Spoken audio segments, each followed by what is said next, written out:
Today I'm in the enormous Bell Equipment factory, where they make trucks and tractors and all sorts of other rugged machines. We're going to have a look at the way in which they make the tri-wheeler machine, which is a versatile little machine that can be used for sugarcane operations or in the timber industry to move logs, or as a forklift vehicle to move things around, or for over 15 other derivatives.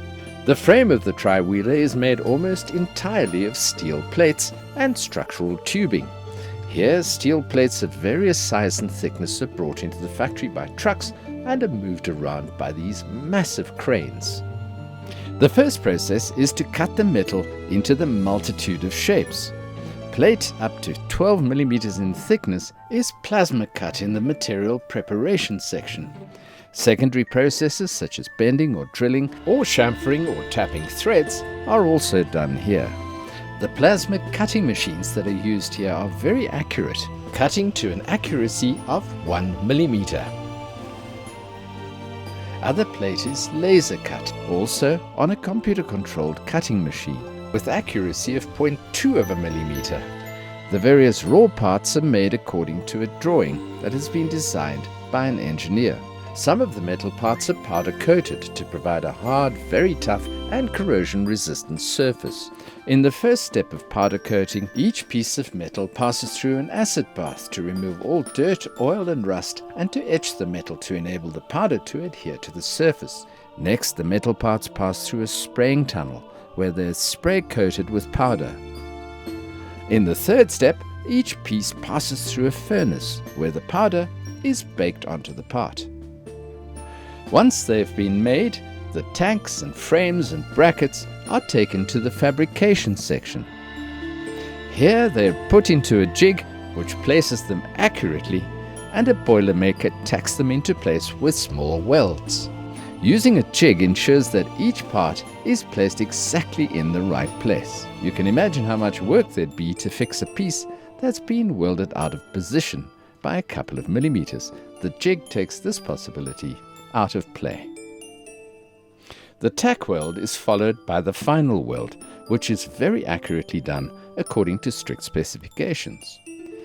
Each weld has a specific number of weld runs per weld to ensure a strong joint.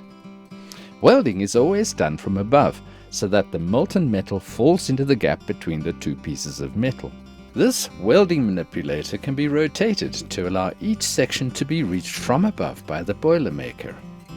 Robotic machines are also used in the factory to produce very precise welds that are exactly the same each time a weld is made.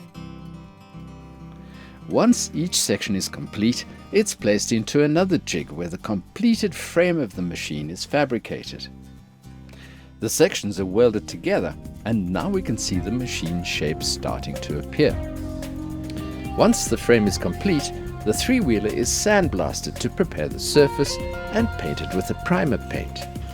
This is the pre-paint assembly process, where the hydraulic wheel drives, boom, cylinders and tail wheel are bolted onto the frame. A semi-assembled rolling chassis is now ready to go to the paint shop.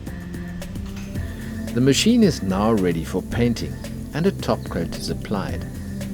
Bell used two colors, a yellow and a gray. By working in this way, it becomes easier to order paint, and only 2 spray guns are needed to do the job. The more colors that are needed, the more complexity there is in the paint shop. The engine used in the three-wheeler is a 3.3-liter Yanmar diesel, which provides the quick and punchy performance that this machine is famous for. The engine powers 3 hydraulic pumps.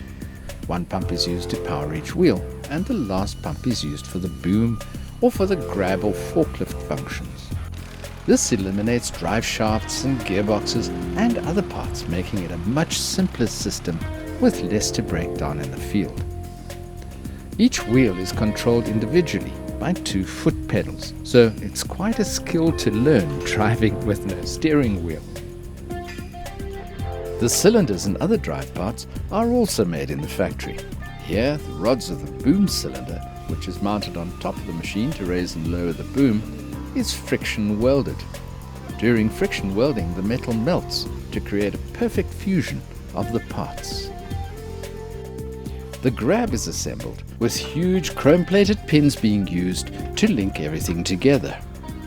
Once the grab body is complete, the rotator, which allows the grab to spin, is bolted into position. Smaller piston cylinders that will control various other functions in the three-wheeler are assembled by hand.